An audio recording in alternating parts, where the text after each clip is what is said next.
ചായ കുടിച്ചൊന്ന് തുടങ്ങാം. ഞാനിവിടെ വന്നിട്ട് ഇപ്പോൾ ഏകദേശം ഒരു അരമാസത്തോളമായി. സമയം എത്ര വേഗമാണല്ലേ പോകുന്നത്.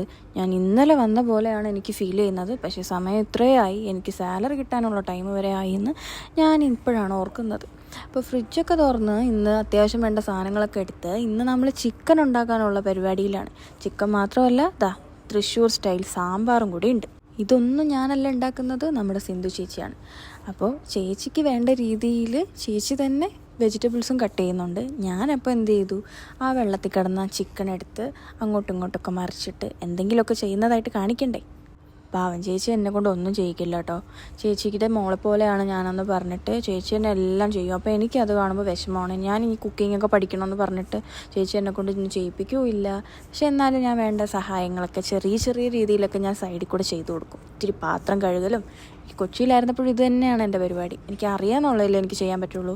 എന്നാലും ഞാനിത് നോക്കി പഠിക്കുന്നുണ്ട് കേട്ടോ. നല്ല സാമ്പാർ കേട്ടോ. തൃശ്ശൂർ സാമ്പാർ എന്ന് പറയാൻ ഇത്ര ടേസ്റ്റാണെന്ന് എനിക്ക് ഇപ്പോഴാണ് മനസ്സിലാവുന്നത്. അങ്ങനെ കുറച്ച് നേരത്തെ പരിശ്രമത്തിനൊടുവിൽ ചിക്കൻ കറിയിൽ ചിക്കനൊക്കെ ഇട്ട് നല്ല വഴറ്റിയെടുത്ത് പിന്നെ നമ്മൾ ഉണ്ടാക്കി വെച്ച സാമ്പാറിൽ ലാസ്റ്റത്തെ ആ ഒരു താളിക്കലും കൂടി കഴിഞ്ഞു. അങ്ങനെ ചിക്കൻ കറി റെഡിയായി. ഈ കറി കാണുമ്പോൾ നിങ്ങൾക്ക് ഡൗട്ട് ഉണ്ടാവും, ഇത് ചിക്കൻ കറിയാണോ അതോ ഉരുളക്കിഴങ്ങ് കറിയാണോ എന്ന്. അല്ല, ഇത് ചിക്കൻ കറി തന്നെയാണ്. നമ്മൾ ഹോസ്റ്റലിലൊക്കെ താമസിക്കുമ്പോൾ നമ്മൾ കുറച്ചധികം നിൽക്കാൻ വേണ്ടിയിട്ട് നമ്മൾ ഇങ്ങനെയുള്ള പൊടിക്കൈകളൊക്കെ യൂസ് ചെയ്യാറുണ്ട്. ചോറ് തലേ ദിവസത്തെ തന്നെ ബാക്കിയുണ്ട്. അപ്പോൾ അത് തന്നെ നമ്മൾ ഫ്രിഡ്ജിൽ വെച്ചത് തിളപ്പിക്കുകയാണ് ചെയ്തത്. ശേഷം ചേച്ചി എന്തോ ഒരു കസ്തൂരി മേട്ടിയോ അങ്ങനെ എന്തോ ഒരു സാധനമൊക്കെ അതിനകത്ത് തളിക്കുന്നുണ്ട്. അത് ഇട്ടാൽ കുറച്ചുകൂടെ മണവും ടേസ്റ്റൊക്കെ ആണെന്നാണ് പറയുന്നത്. അങ്ങനെ കുറേ നേരത്തിനൊടുവിൽ നമ്മുടെ ഫുഡ് റെഡി ആയിട്ടുണ്ട്. നിങ്ങളിപ്പോൾ വിചാരിക്കുന്നത് ഉച്ചയാണെന്ന്. ഉച്ചയല്ല, നമ്മളിന്ന് ഉച്ചയ്ക്കാണ് എഴുന്നേറ്റത്.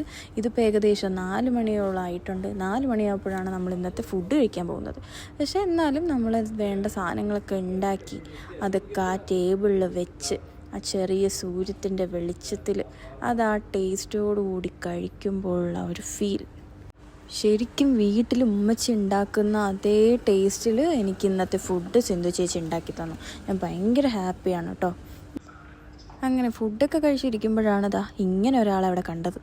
ദുബായിലെത്തിയിട്ടും ഇതിനും വലിയ മാറ്റമൊന്നുമില്ല. ഇപ്പോൾ ഇവിടെ 6 മണിയായിട്ടുണ്ട്.